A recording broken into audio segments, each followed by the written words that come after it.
Hi guys, खुलुमबाय नोंथांमोनखौ गुबुन मोनसे भिडिअ गोसो गोथारै बरायनाय थाबाय। बे नैथि खेब जागोन गोदान बोसोरनि भिडिअनि। रायजो राजाफोर गोदान एसओपि होबाय आसाम गभर्नमेन्ट एबा डक्टर हिमन्त बिश्व शर्मानि दैदेननायावहाय कार्फिउ माब्ला समनिफ्राय जागोन आं बेखौ माखासे सम नोंथांमोनसिम फोरमायनो सानदों भिडिअ बानायनानै। कार्फिउआ जागोन 10 PM निफ्राय 6 AM हरनि माने मोनाबिलिनि 10 PM निफ्राय माने हरनि 10 PM निफ्राय फुंबिलि 6 AM जागोन।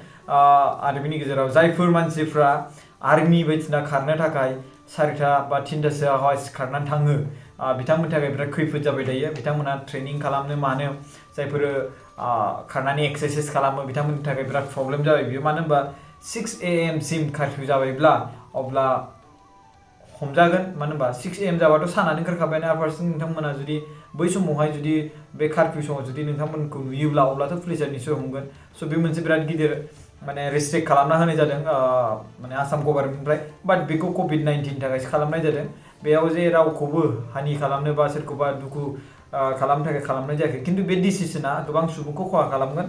जायफोर मानसिफ्रा गथ'फ्रा दायो आर्मि डिफेन्सनि सायावहाय गोबां अबजारभेसन खालामदों ट्रेनिं बिथांमोनहा आर्मि जब लानो थाखाय बेसेबांबा लामा सामा खारो आरो बिनि गेजेराव फिल्डफ्राव खारो। स' बेथ' 3टा सोरबा 4टा सोरबा 5टायाव सिखारनानै बेफोरखौ खारनाय खालामो। स' बे मोनसे प्रब्लेम जासिगोन आरो गथ'फोरनि थाखाय बा जायफोर मानसिफोरनिफ्राय। अपेनिं of work place and business commercial establishment जायफोर बेयाव रेस्टुरेन्टफोराबो गोग्लैखायो जायखिया 9 PM सिम माने 9 PM निफ्राय बा 9टानिफ्राय गोजौआवहाय हरनि 9टानिफ्राय गोजौआव थांनो मोना आरोना जेसेबांखिनि बिजनेसनि कम्पानि गासिबो।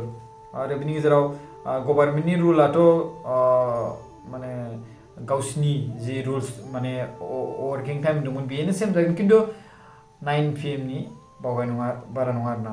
आरो जेरै शपिं हमना ला बेफोरबो 9टा गासिबो 9 PM सिम आरोना। ओमफ्राय मोनसेल' बियो 10टासिम दङ। जेनेबा हमना ला जाय मानसिफ्रा टाउनावहाय थाङो सोरबा हटेल थायो। स' बिनि गेजेराव बाहेरनि ओंखाम जानो लुबैयो। सोरबा टाउनावनो थाखायो बाट बिथांमोना न'आव ओंखाम संनानै जानो बादोंमोन बाट बिनि थाखाय बिथांमोना अर्डार खालामो। स' बेफोरो माने 10टा बाजिसिमल' सोलिगोन। 10टानि बाराबाथाय बिथांमोनहाबो एलाउ जानाय नङा। आरो नङाबा जुदि आयेनखौ मानियाब्लाथाय बिनि सायाव गोबां गेदेर एक्सन लानाय जागोन लिगेल आरोना। जायफोर मानसिफ्रा भेक्सिन लायाखै दासिमहालागै बिथांमोना थांनानै भेक्सिन लाहैथां। मानो होनबा भेक्सिन जायफोर लायाखै बिथांमोनाबो बिराद झामेला जाबाय। सिगांथ' नोंथांमोना भेक्सिन लायैया नोंथांमोनखौ नायोमोन एयारपर्ट बायदिसिनाफ्रावसो। दानियाबा एबारना नायगोन टाउनफ्राव नोंथांमोननि सेन्टारफ्राव बेखौ भेक्सिन नायग्रा बा पुलिसफ्रानो नायनो हागौ। बेखौ नोंथांमोना मा होनदों बेवहाय भेलिड आइडेन्टिटि प्रुफ माने नोंनि जिखिनि भेक्सिन लानायनि प्रुफ बेखौ नोंथांमोना केरि खालामफानो थिनदों। मबाइलफोर लाफानो थिनगोन। खिन्थु जायफोर जाम्बा जाम्बा बिथांमोनहा बोरै माखौ लानानै केरि खालामनो बे मोनसे जाहैगोन नङा होमबा।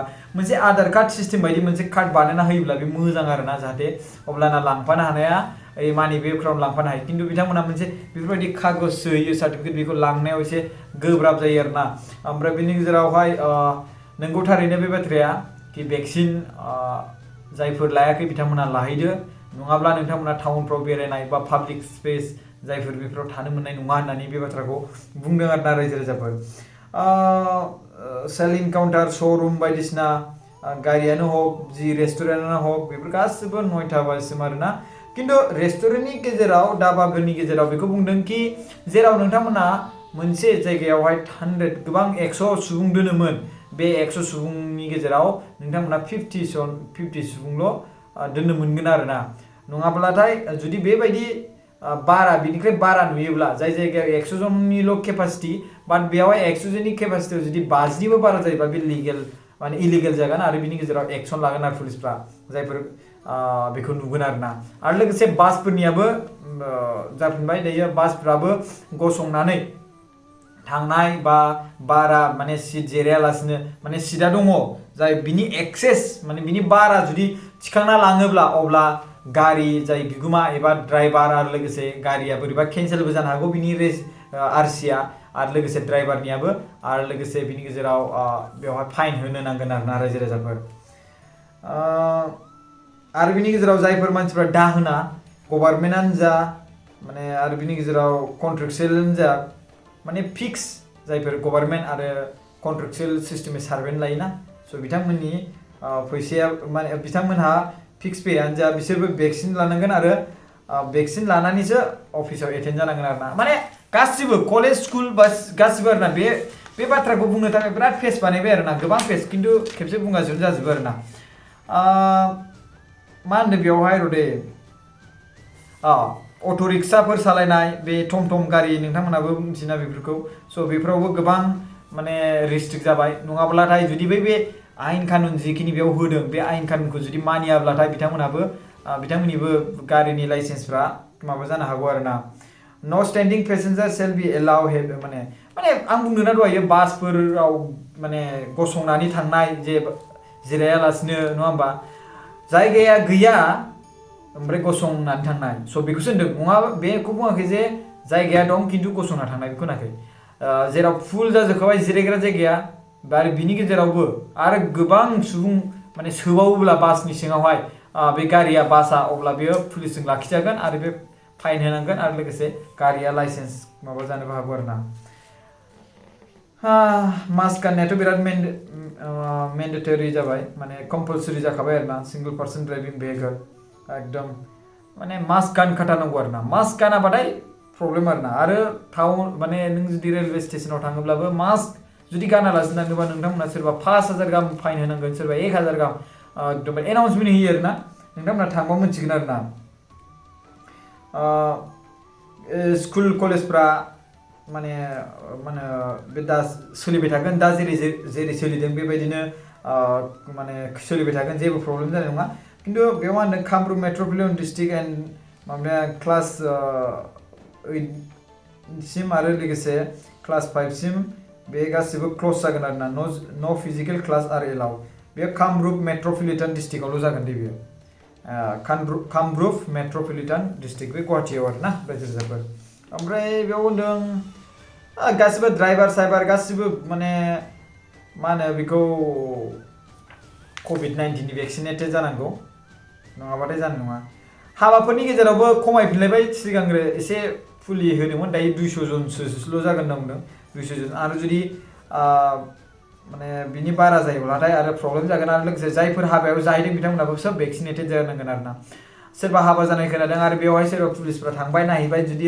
मानसिफोरनि गेजेराव भेक्सिनेटेड गैया अब्ला बे हाबा खालामग्रानि न'खरनिफ्राय एसे खैफोद जागोन आरो ना प्रब्लेम जागोन आरो ना बे मोनसे बाथ्रा आरो ना रायजो राजाफोर स' बेनो आरो फार्मासिफोरा माने 24 आवार्स खुलिनो मोनगोन आरो सिनेमाफोरनियाबो जेरै सिगां 100 जन जिरायनो हायोमोन बेयावबो 50% बा 50 जन सुबुं जिरायनो हागोन बेबायदि आरो ना रायजो राजाफोर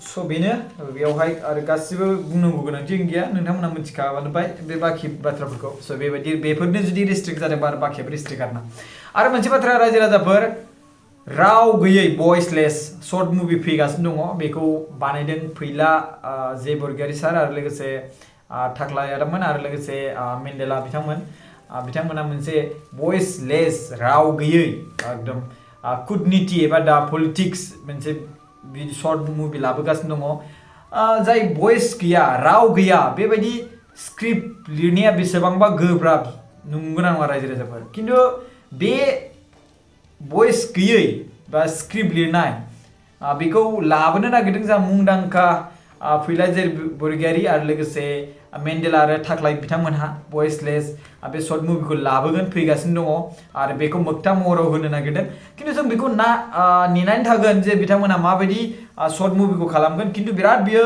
गोब्राब बेबायदि जे भइस राव गैयालासिनो मोनसे एक्टिं बानायनाय नङा होमबा आरो बेखौ जों पाब्लिकफोरखौ बुजिहोनाय जे बे स्ट'रिजों जादों ओरैबायदि स्ट'रि बेवहाय नङा होमबा राव गैयालासिनो नङा होमबा स' बे भइसलेस एक्टिंखौ जों नुनो मोनगोन थाबैनो बे कुटनीतिखौ स' जों नेनानै थाबाय थेंक इउ स' माच बेबायदि मुभि बानायनो थांगासिनो दङ बे जोंनि बर'नि गेजेराव फार्स्ट टाइम जागोन नामा आं बेखौ सानो आरो ना So guys, नोंथांमोना बे पलिसि एसओपि बा कोविड-19 आरो लोगोसे ओमिक्रनखौ लानानै जि बेवहाय आसाम सरकारा गभर्नमेन्टआ मोनसे डिसिजन लादों बेयाव नोंथांमोना कपरेट खालामदो अननानै सो नोंथांमोना भेक्सिन लायाखैबा भेक्सिन लाहैदो thank you so much guys भिडिअखौ नायनायनि थाखाय आरो लोगोसे बे भिडिअखौ बयनिसिमबो दैथायहर जाहाथे बयबो मानसिफ्रा मोनथियो आरो लोगोसे नोंथांमोना हुसियार थाबानो जाबाय हेलमेट गानालासिनो जानला मोनला बेरायनो नाङा नङाबा नोंथांमोना फाइन होनांगोन गोबांना ड्राइभिं लाइसेन्स गैयालासिनोबो थांनो नाङा सो thank you so much guys भिडिअखौ नायनायनि थाखाय शेयर खालामना हो जाहाथे बयनिसिमबो सहैयो थैंक यू